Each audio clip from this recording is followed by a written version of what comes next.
Hoje só se fala nos 100 mil mortos provocados pela Covid-19.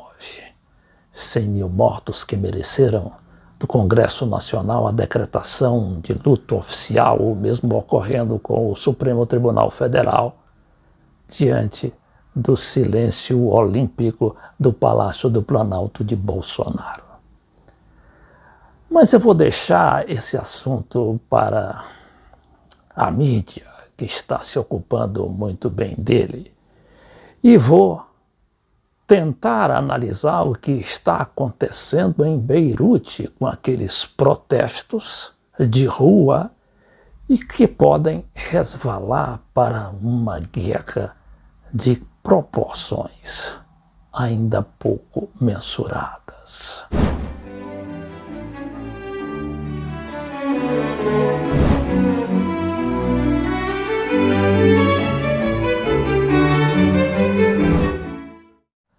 Mas vejamos aqui esses protestos no Líbano, não é?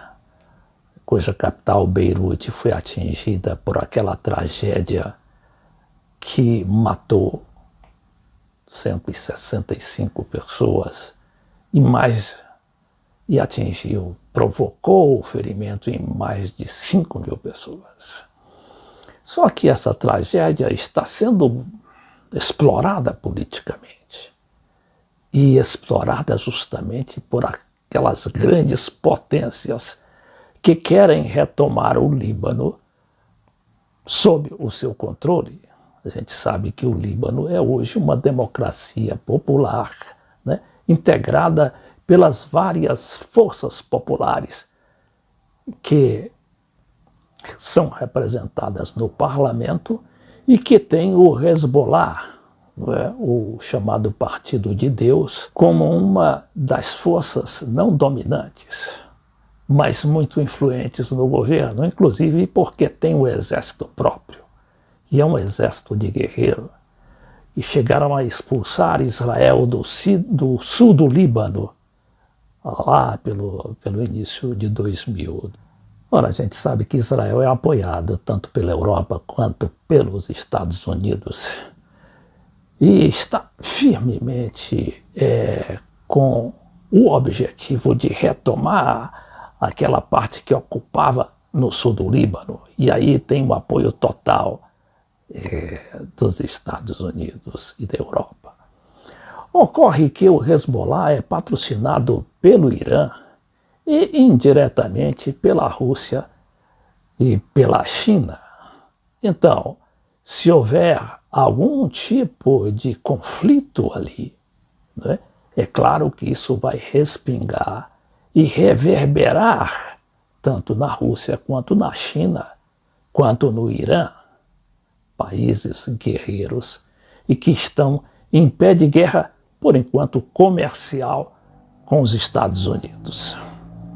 Eu já tinha observado essa tentativa de interferência das potências ocidentais em Beirute, mas agora me chamou a atenção esta manchete aqui do Globo, dada justamente no momento em que o Brasil todo só fala dos 100 mil atingidos pela Covid. Mas aí o Globo abriu espaço para esse assunto e diz: protestos no Líbano deixam ao menos um morto e Premier promete eleições parlamentares. Manifestantes culpam o governo pela explosão que deixaram ao menos 158 mortos em Beirute. 4 prédios ministeriais foram tomados, ou seja, invadidos. Para conter os protestos, o governo pôs o exército e centenas de agentes de segurança nas ruas da capital, que está em estado de emergência. Manifestantes encenaram enforcamentos com imagens de líderes do governo e atearam fogo em suas fotos. Palavras de ordem anti-governo e contrárias ao Hezbollah também foram ouvidas. A gente já viu isso recentemente em Hong Kong, não é? Quando aqueles protestos todos quiseram tomar Hong Kong da China e devolver para o antigo Império Britânico. Para entender um pouco desta exploração política e no que ela pode redundar, que seria a guerra, né? A guerra não total, mas uma guerra ali regional, com o Irã, né? Armada até os dentes, a Rússia também, a China, e ali no meio de tudo a Turquia, que está entre o apoio ocidental, o apoio aos Estados Unidos e o apoio da Rússia, inclusive porque ela depende economicamente da Rússia e seus presidentes são muito amigos, o Recep Erdogan e o Vladimir Putin. Eu fui procurar, aqui neste cientista, político e jornalista, não é? Historiador, nesta abordagem que fez o site Meteoro Brasil. O site Meteoro Brasil foca em Graham Allison, que é um historiador inglês, que tem uma tese sobre o que ele chama de a armadilha de Tucídides. Vejamos aqui do que se trata. Allison, um cientista político de Harvard. Em anos recentes, ele tem avisado: Estados Unidos e China podem estar destinados a entrar em guerra. Na geopolítica, assim como na física, dois corpos não podem ocupar o mesmo lugar no espaço. E se a supremacia mundial é uma pretensão de ambos os países, então são os princípios mais básicos da geopolítica que estão em jogo. Mas vamos ver o que nos interessa aqui especificamente. No começo do século XX, a Inglaterra dominava o mundo e tinha se acostumado a essa posição porque já tinha permanecido na dianteira há pelo menos um século. A ascensão da Alemanha era uma ameaça ao poderio inglês. Uma guerra era previsível, mas Graham explica que para a potência estabelecida e a potência emergente entrarem em conflito, Ele aqui, o Graham, diz que para haver uma guerra, não é? Para que uma potência se imponha diante da outra ou vença aquela outra que está, digamos, no controle da situação, é necessário que haja um terceiro agente e não apenas as duas nações em conflito. Ou seja, a potência estabelecida e a potência emergente que está querendo tomar o lugar da outra. Elas dependem de um terceiro agente. What happens is a third party's provocation forces one or the other to react. Então ele diz que uma terceira parte faz uma provocação e obriga as outras partes a reagir. And that sets in motion a spiral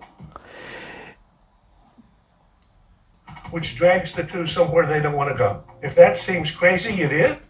Então ele acha que isso parece, né, loucura, mas é da vida. But it's life. Remember World War I. Aí ele cita o exemplo do que aconteceu e que provocou a Primeira Guerra Mundial. As pessoas que leem um pouquinho de história se lembram muito disso, não é?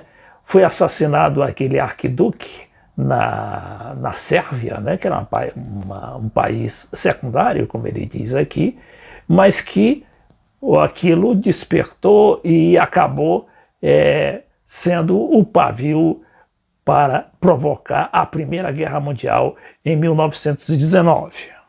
The provocation in that case was the assassination of a second-level figure, Archduke.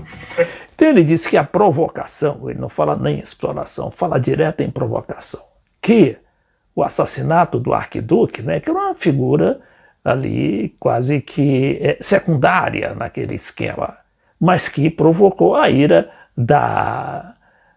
do Império Austro-Húngaro.